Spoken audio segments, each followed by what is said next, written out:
prayer is like the easiest thing for us to just never get to. We're so used to like do this thing to see an instant result, and that's just not the way prayer works. A lot of times prayer is something you don't see in the instant. You see it, unfold in time, or maybe sometimes you don't see it, but in either case, like, you're always better for it. It's easy to take it for granted because it's not something concrete that we can physically see, but it is something that's kind of keeping things going in a spiritual sense.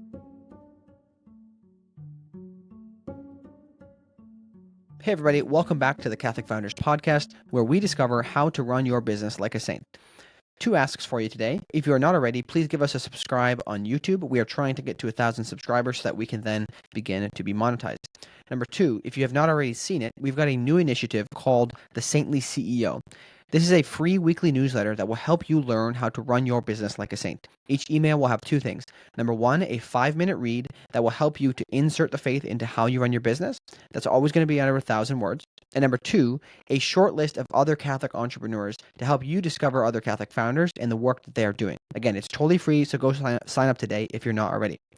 All right, for today's episode, we are speaking with Chris Lewis, the man behind Baritus Catholic. So many of you are probably already familiar with Baritus, but if you're not, they make Catholic illustrations. And they've worked with people like Harrison Butker, Ascension Press, and our favorite Catholic beer company, Tridentine Brewing. Shout out to Trevor Alcorn from episode 5.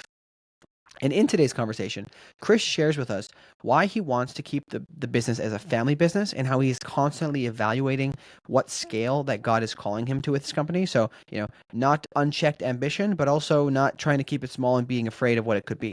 It's a really interesting discussion. I think a lot of Catholic entrepreneurs need to go through. We also discuss how to deal with anxiety as a business owner and how he turns to God in those moments and some of the tips that he has for that. And then we discuss, of course, the importance of good art that lifts the soul to God, something extremely important in today's society that's pretty void of beauty in many ways.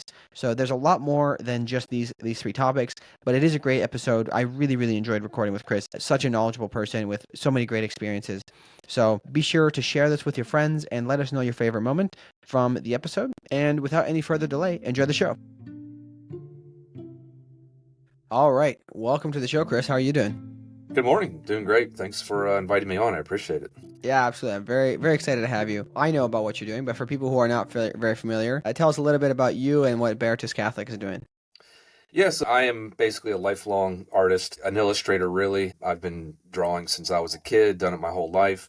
Went into a career in graphic design for a number of years, 17 years, really. I started freelancing actually when I was a teenager. Just started picking up jobs with like friends and family members and things like that. Just learning how to sell my art and market my work.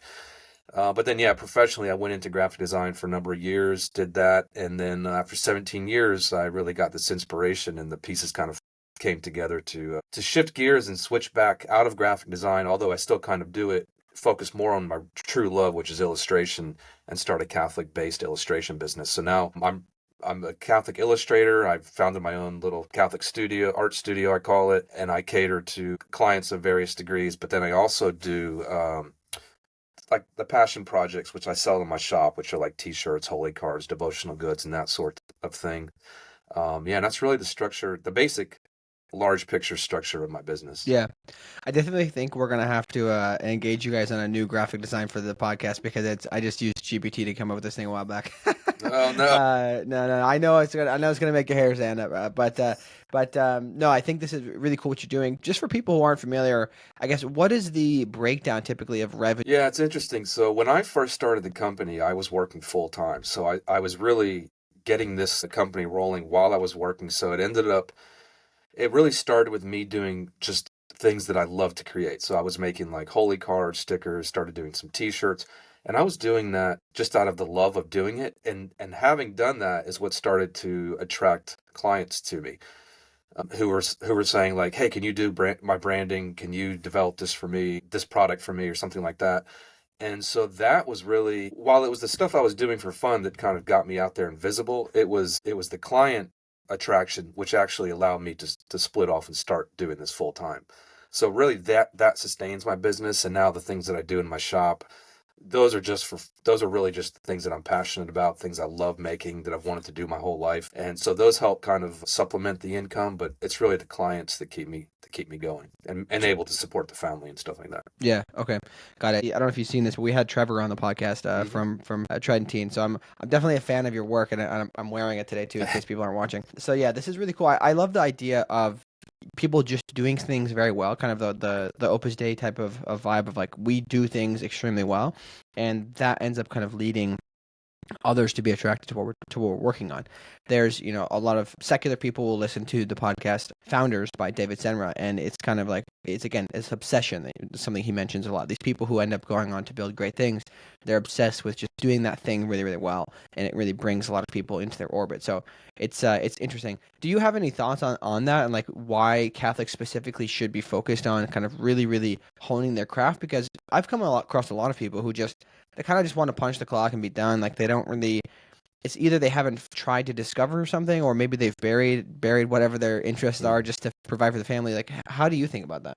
I think it is some of that. I mean, there's definitely been times in my life where I kind of felt burnt out, but I've always had this passion to like not only just do the best work I could, just to keep pushing my limits. I mean, it was I should say that the other way around, not just to get the recognition of other people, but to push my limits was really kind of I've always been at this interior struggle as far as like when I do work, I'm like, am I really doing the best? Can I push that a little bit further? So I'm always trying to make myself take it to another level. And I've just always been like that. And I think since becoming Catholic, I am a convert. So I think since becoming Catholic and just looking at scriptures through a Catholic lens, I really see in Genesis that God gives work to Adam as a form of redemption. So we really redeem ourselves through the work we do. And so it's not something that we should take lightly. It's something we should put our entire effort into. I mean, God gave us this capacity to work, to be creative, to be productive. And it's not something to take lightly, especially as I've gotten older and I've had some health problems. And you start to realize, like, even my eyes, I'm staring at a computer all day and my eyes are starting to go bad. And it's like, man, I should be grateful for the fact that I can actually sit here, look at my screen, focus on the illustration work I'm doing. Like, I need to take that seriously and do the best possible thing I can do. So it's partly, the accolades from people that like see my work and love it or just appreciate it, like that keeps me going because it makes me feel good that I'm doing something meaningful. So I think that you always want to do something good that resonates with people as a business, but just as in my own personal level, like I'm in competition with myself a lot of times, Hmm. and I think that helps keep it going too. Yeah. I mean, being in the situation, right? Like you're specifically working on Catholic art. I'm assuming pretty much almost all the time, right? Yes. Um, how do you and people are big fans of your work, right? I mean, like people who like this really like your stuff. So how do you use that as an opportunity to try to give glory to God? It's been such a blessing. So many people have really connected with the work I'm doing. And I didn't really see that coming. And if I started my whole business and I started my online presence just to help inspire me, like I was just saying, to help inspire me to keep getting better. I thought, maybe a couple people will come across it, they'll like it, and that'll just kind of give me some momentum and put some steam under me to like keep going. And I didn't really expect how much it was going to connect with people. For me, that's really important because I've heard from people who not only has some of this work like helped them in their own spiritual lives, but like I've heard from people that aren't even Catholic that are like, this made me take a second look at Christianity, and it's helped them come into the church. It's helped people that are in some serious like life struggles in their life, addiction, things like that. It's helped them overcome some of that kind of stuff. And it's like, man, that's really given me a different perspective on like how powerful art is. And it's one of the things that's made me see that like God gave us this capacity for a reason, because it is sort of, when used properly, used well, done beautifully, it can be and help people in their own redemption. So yeah, I don't take it lightly when people appreciate my work. It's a huge thing. It can get hard sometimes when there's a lot coming at you, lots of people coming at you. I know they're hearing it from me for the first time, like, man, I really do appreciate it. But then I feel like I say it so many times that like I can start to take that for granted. So I need to like Hmm. stop and say, okay, what am I really grateful for here? Am I really thanking them from my heart? And so like that's something I'm constantly like keeping myself in check about, because I don't want to take this for granted, and I try not to. No, that makes a lot of sense. I think it's very difficult. Entrepreneurs. I think we didn't talk about your whole journey about starting this, and I know you've talked about this in other podcasts, but um, entrepreneurs oftentimes they have a certain kind of chip on their shoulder, right? And they're just really trying to like kind of prove something. So they want that, right? And we have to recognize that as Catholics, God gave us these skills, and it's for Him, right? These skills are for us to kind of return to benefit Him in this world. So, as you have done this work, like who are some of the coolest like opportunities that you've gotten that you never really expected, like people you've worked with? Oh man, this is such a blessing because I mean, at this point, I'm 7 years in on this business, and I've touched almost every corner of the Catholic world at this point. I've worked with pretty much all of the big publishers out there, from Ascension Press, Tan Books, Sophia Press, Augustine Institute, Word on Fire. That's been amazing. I've worked in the film industry with people like Mass of the Ages, Coronation Media. I've worked in beer with Tridentine Brewing, which has been one of the latest projects that we've kicked off, and has just been a blast. I've worked with professional athletes, Harrison Butker. Everybody knows of the Chiefs. I've been able to work with him in the past. I mean, I've really worked. It's been, when I started this, I just thought, it'd be drawing saints and our Lord and our Blessed Mother all day. And it's really been interesting to see how people have taken their Catholic faith and infused it into other parts of their life and these other aspects of the business world. And so that was kind of a bonus, because it's like, oh man, there's like no end to the types of projects I can work on, even with staying within the niche of the Catholic world.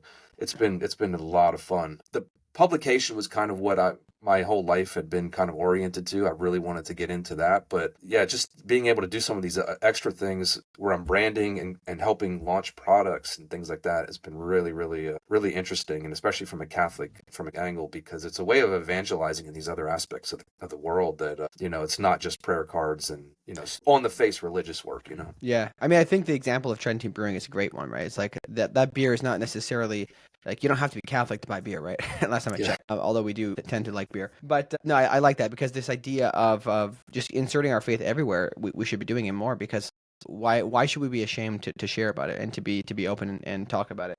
You said that there's a lot of people who really kind of it resonated with. Was it like this from the very beginning? Like as soon as you started publishing it, did it really kind of start to take off, or was there a particular moment where it's like that overnight success, quote unquote, just suddenly happened? It really kind of did. I mean, I think I initially started drawing, like I was working in my career, and I would take some breaks every once in a while, and I was already working in a illustration program at the time. And I'd work on a project, and I'd get a few minutes to take a break, and I'd kind of like shift my canvas over to the side and just start sketching on the side of my corporate work. And I was like, well, and I was doing this all, by the way, just I had a run-in with lung cancer. That kind of threw me off, and this is what kind of led me into like reevaluating, like, how was I using my life? How was I using my talents? And so I started drawing again as catharsis to kind of work through all that stuff I was dealing with. And so I would be at work and I'd start sketching. I'm like, well, what kind of stuff do I want to work on? And I thought, I'm so grateful for my faith at this point. I was really motivated. So I started drawing the Sacred Heart, started drawing Our Lady. And I came up with maybe like 4 or 5 illustrations. And then I thought, why don't I just start like a social media account and we'll just see what happens? And really, I can't even remember how quick it happened, but it was quick. I mean, some of the really large accounts on social media somehow found me. They started sharing my work, and it really just kind of blew up from there. And within 2 years, I mean, I was essentially working 2 full-time jobs, and just like, this is not sustainable. I need to make a decision here, because I was doing an injustice to my day job. I was doing injustice to my family. And I had started developing products and things for the business, and I thought, God's made it come this far. I'd be taking a massive risk. I had 5 kids at the time. I now have 6. Actually, I had 4, and I was just about to have our 5th. And I thought, should I just like take a risk and, leave 17 years of all the things I've accomplished in my career and put that aside and just do this on my own? And ultimately, I thought, if God brought it that far, I was going to just have some faith and take a chance. It's been actually me being able to not split my time and devote full time to Baritus actually helped increase the success of it, because I was able to just put that much more time into it. So. Yeah. I want to back up a little bit. When you were thinking about going full time, like how did your wife react to this, right? How was she supportive of this? Was there like what was the mentality that you finally said, you know what, we're gonna pull the trigger? Yeah, so I'm a total like melancholic. I'm adverse to taking risks, and that type of thing scares me. She's a total sanguine and was just like ready for the adventure. So like we actually went on a vacation to see her parents in South Florida, and this was during the COVID era, so like I told my boss, like, we're working remotely anyway. Can I just work in South Florida? And he's like, yeah, fine. And so 14 hours driving down there, I was just thinking about this, thinking about the company. I was thinking about my work. And I got down there and I'm like, I don't think I can do this anymore. And I made the decision on that trip to quit. And I pulled her aside and I'm like, I think I'm going to quit. And she's like, do it. So she was all in on it. 14 hours on the way home. She's just on her phone, like planning the business, setting up everything. So and she took over for me very early on. I was fulfilling all the orders and stuff out of the shop. And she's like, you can't do this, focus on the creative stuff. I'll do this.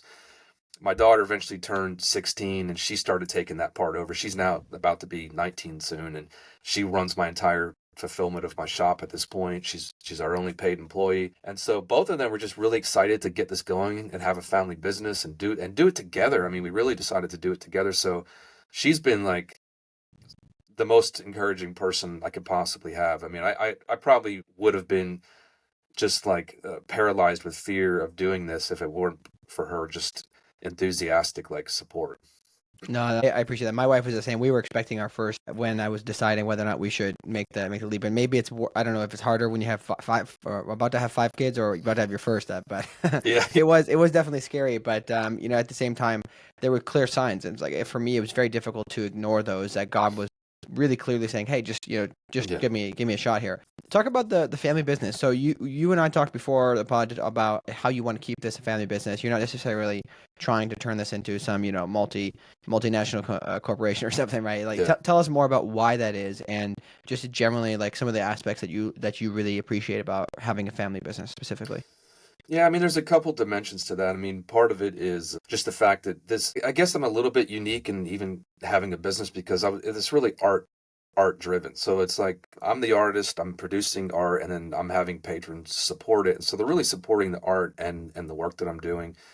And so I feel sort of a dedication there to keep that personal. When people reach out to me through my shop, I mean, they're asking very personal questions. They like talking to the artist and being connected to the artist. They don't want to talk to like a customer service department. And so like that's one of the things people are like, why don't you hire someone to do the customer service? And I'm like, no, these people are fueling the business. Like they're taking their hard-earned money. They're seeing beauty or value in the work I'm producing. And so I feel like it's really important to keep touch with them and to have that personal connection. And I don't want that to get lost. I don't want to become a Goliath that, it's just, they're talking to a faceless entity, corporate entity. I think you lose a lot of the connection to people that are really, they're patrons more than they're just like, I need this good and I'm going to buy it, and you're doing me a favor, I'm doing you a favor. I don't think it's that sort of transaction. I think it's a lot more personal, a lot more spiritual. So that's been important for me. And just as a family business, like I want it to be sustainable. I don't want it to get so big that like we're not doing this as a family.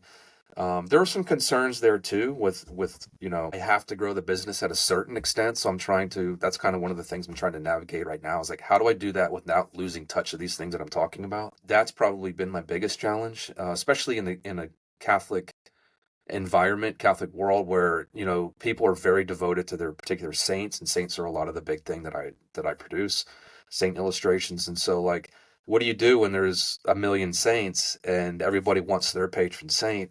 It's like to some degree I have to grow that business in order to be able to appeal to people who really have personal devotion. So it's a struggle, and I'm trying to figure that out right now. But the key for me and the primary focus has been, this is first and foremost a family business for as long as I can do that. And, for as long as I'm drawing, and as my kids are getting older, incorporating them into the business at certain degrees. And it's just, I mean, it's a lovely thing, like as a Catholic and as a family that's already homeschooling and they're seeing the business and how it works and they're being able to be a part of it.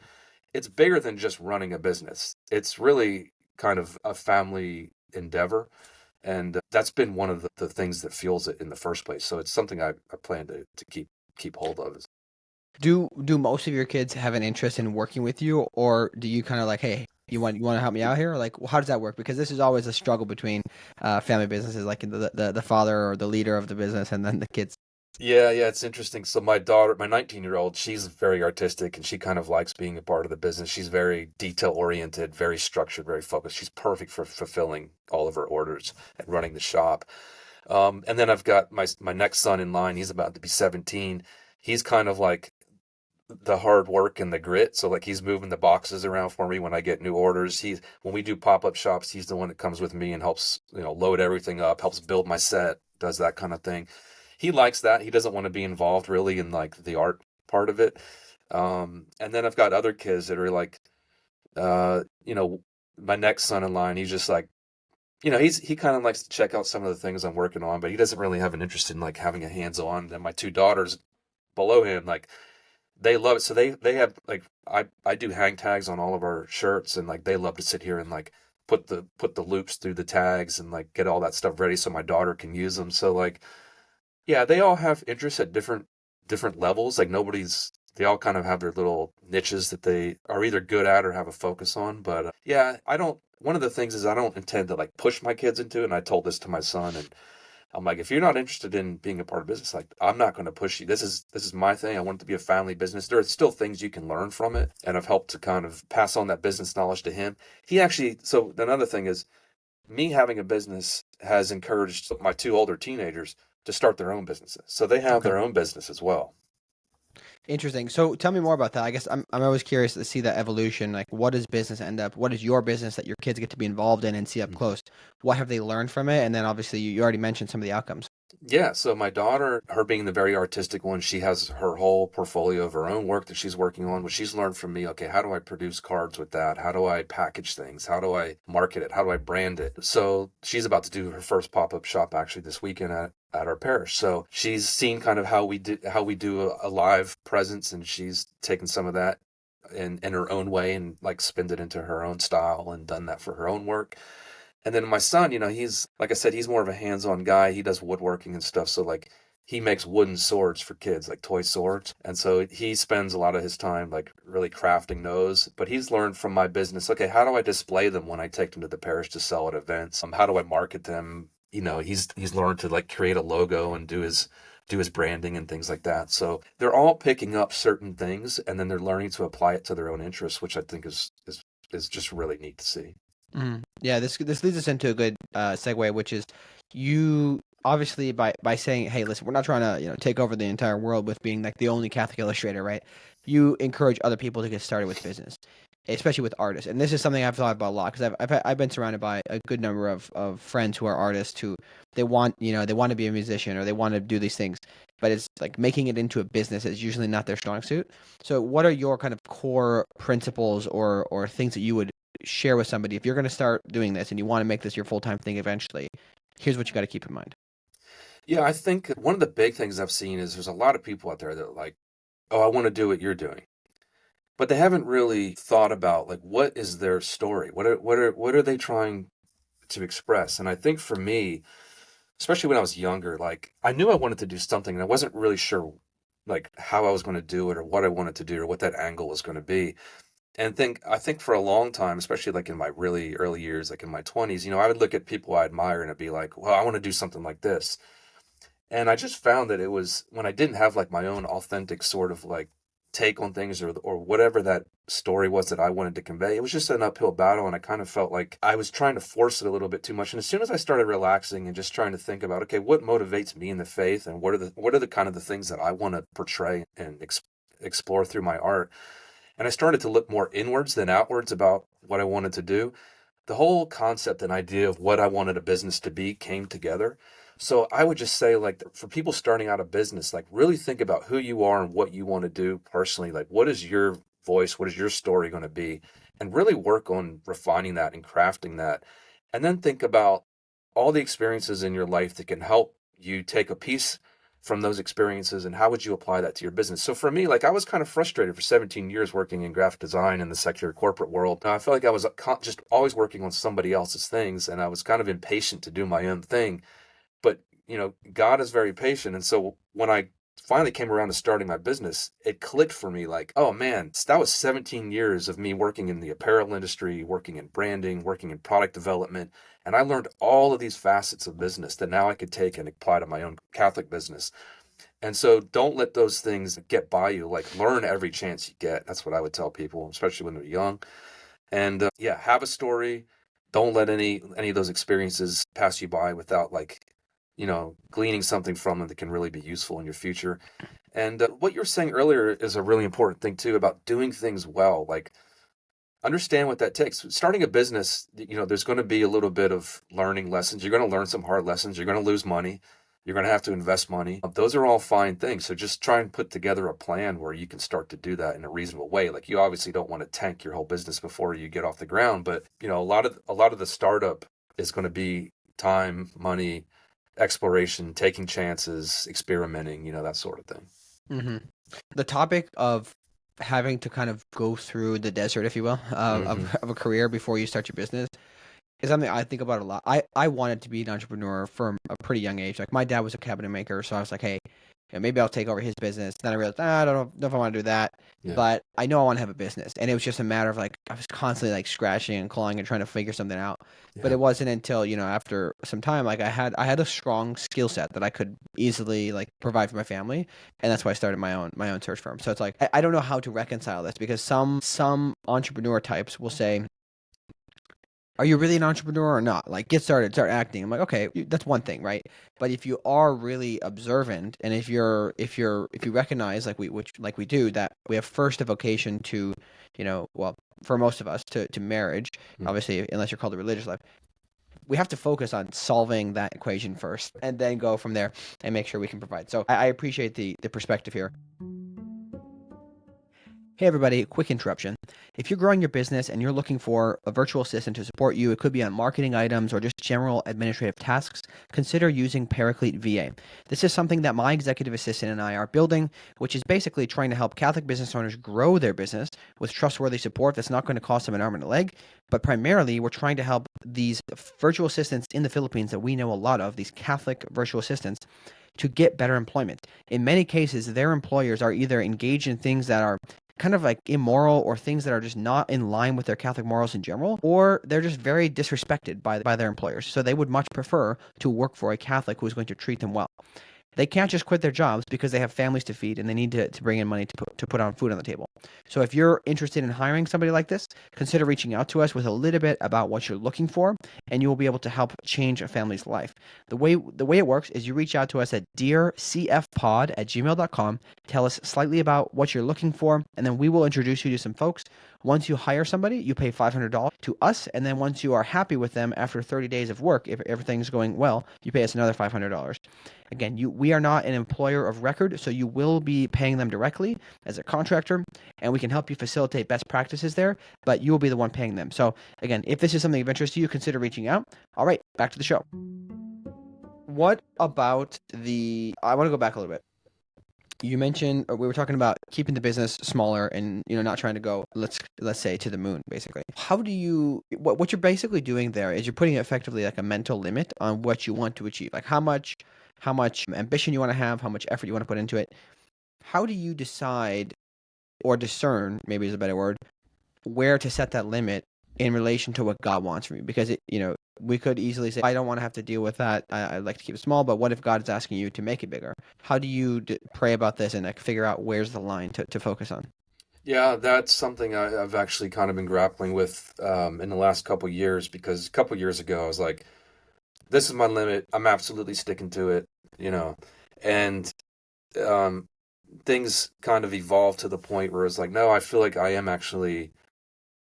in a good position, and I feel like maybe there's a calling there to kind of expand a little bit more than I previously thought. So I'm constantly reanalyzing that, and that's why I was saying, like, I'm in that process now of thinking, okay, how much should I expand? Where should I expand? What's working? What's not? I think part of running a business too is you're constantly doing a self-check. You're constantly assessing things. I've been so busy lately that I haven't been doing that as much as I need to. So I'm kind of hoping I get to a period here where I can kind of press the brakes a minute and be like, okay, what's the health of the business right now? Like, what's working? What's not? Where can I grow?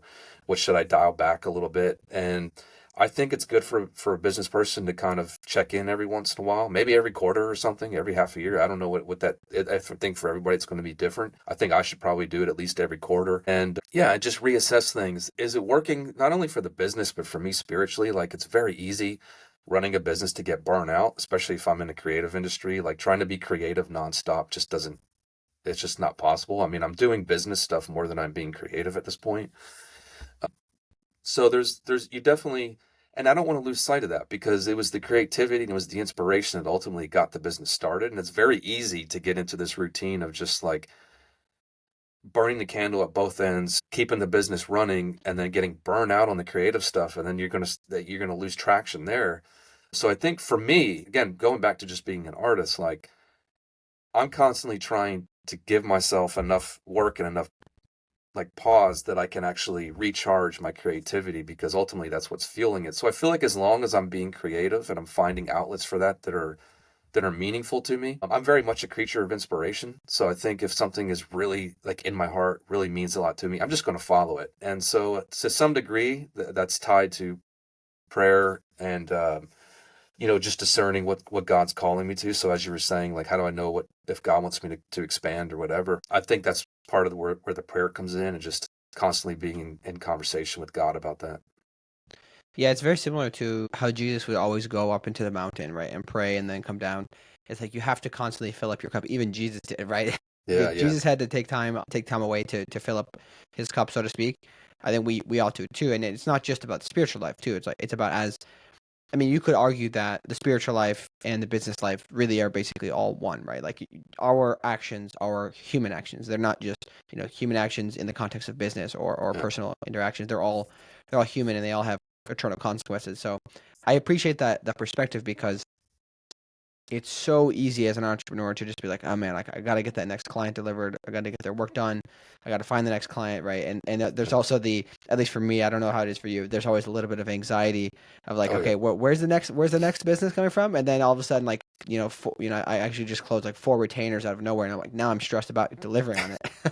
So it's like it's constantly I back and feel you. forth. Yeah. That's me 100%. Yeah, I don't know. Like, have you found any tips to try to like deal with that anxiety? Because as my spiritual director says, anxiety is just temporary atheism. So, do you have any particular things that you do to try to deal with any of that anxiety that comes with running a business? Gosh, I wish I had something good for you here. But this is my biggest struggle and I'm terrible at. Like I said, I'm a melancholic and I'm constantly like prone to like anxiety. I don't know. I mean, there's times where I just have to get away. I have to force myself to like take a break and walk away. And I think it's good for anybody who's running a business to like find some other activity you can do. Like for me, it's getting outside and like doing woodwork or something. And just go and be it. Go and be in like nature or something for a minute. Just have some quiet in your head where you can just start to like reset and think about things. I don't think it's good. I don't think as creatures, again, going back to our Lord, like he always took breaks. There's a reason why we shouldn't work on Sundays. Um, Humans just are not meant to be working nonstop, 24/7, constantly thinking about these things, analyzing things, being anxious. So I think, and I wasn't like that. I did used to work 7 days a week, and we made a conscious effort when I think around the time I started the business that we weren't going to work on Sundays.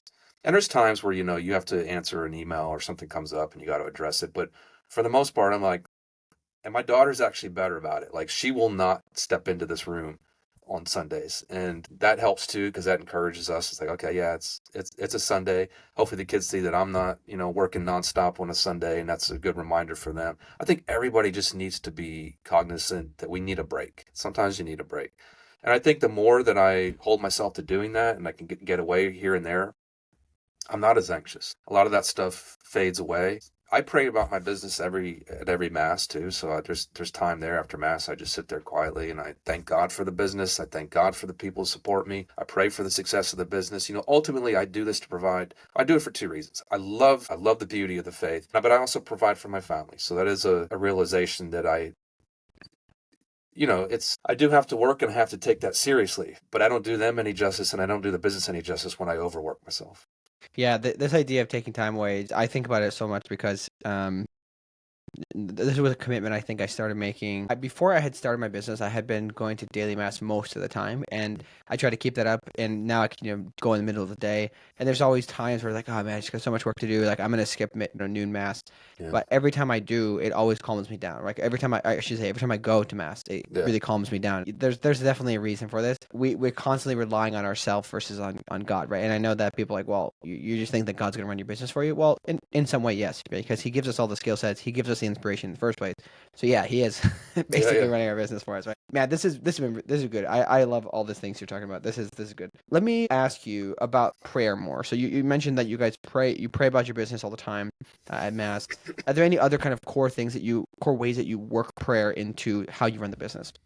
Yeah, I mean, well, there's two ways probably. I mean, just as a family, we pray rosary together every single day. Our intentions are the rosary, the business itself, large scale, but it's also when more personal things come up, if there's particular people who we've interacted with or whatever that we need to keep in prayer, we'll pray for those intentions. But then on the creative side, like I'm praying about the art almost all the time. Like when I'm drawing, I'm like constantly just like, I mean, I consider it a prayer. It's just like kind of like me thinking about the faith, talking to God, like all this stuff, thinking about the subjects that I'm working on. I do think I do it very prayerfully. I at least try to. And a lot of the works that when I start on something new, it generally comes from inspiration or out of a time where I'm sitting there praying and then something hits me. And some of my best work has really come from those moments. So again, it's just a reminder to actually take time to be quiet and pray. Prayer is like probably like the easiest thing for us to just like never get to, because it's not one of those things like we're so used to like do this thing, see an instant result, and that's just not the way prayer works. A lot of times prayer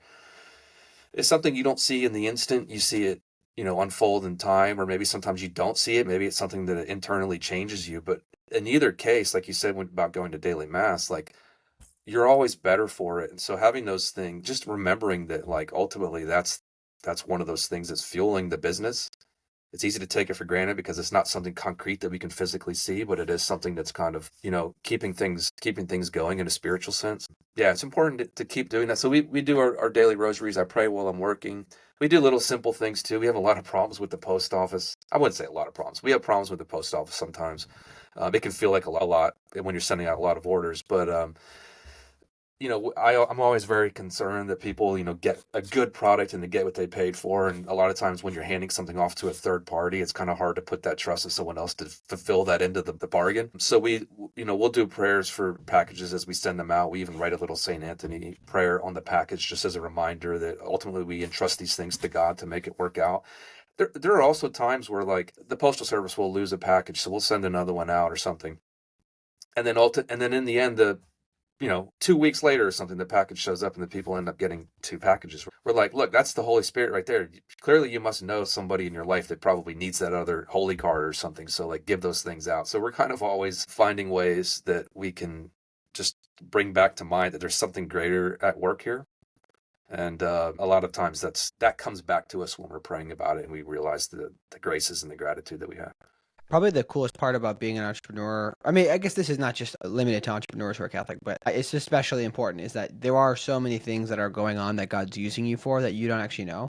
And you may never know. Maybe some of them you'll know, but it's just kind of that mysteriousness of like, hey, we're just putting one foot in front of the other, and God sees the big picture. He's guiding us. He's guiding people to us, etc. But just taking a moment to reflect on that, it's pretty epic when you think about it. Oh, yeah. And I think we tend to just be so focused on the future and the business and the operations that we oftentimes lose sight of this.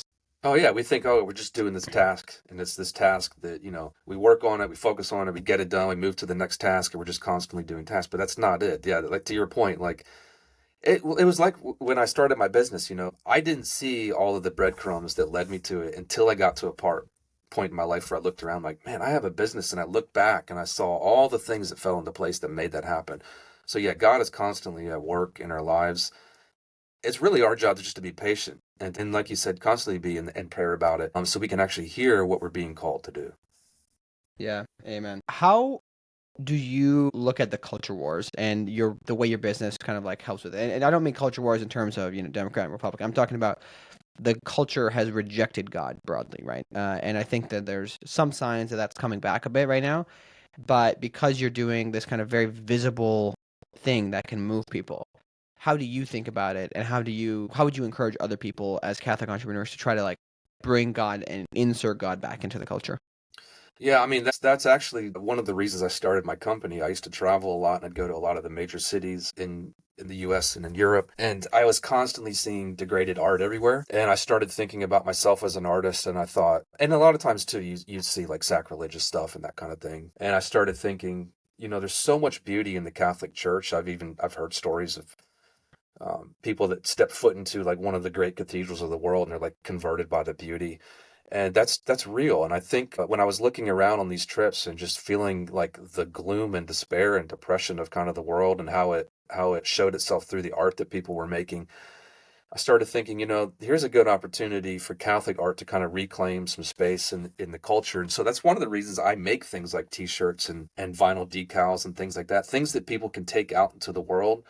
Just as a reminder, I've had people that aren't even religious like stop me and talk to me or my family or one of us about like the t-shirts we're wearing. They'll be like, "That's such an interesting shirt," or like, I love that say like they know about Saint Michael, but they don't really know like the full scope of it, of the stories and things out of Christianity. So it's like a good way to break the ice and it's a for people outside of Christianity, it's a non-threatening way to do it. Like you're not hitting somebody over the head with some kind of argumentation for the faith. You're not getting combative. It's beauty speaking directly to their heart.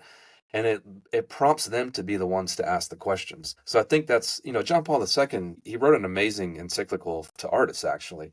And that's one of the things that he says, what you just said, is that, the culture's largely fallen away from our Christian roots. And it's the job of the artist to kind of build that bridge back and to bring them back into a reminder of the faith. One of the old councils from, uh, gosh, what was it? I think it was one of the ones from Nicaea. I can't remember, but it was one of the ones that dealt with iconoclasm.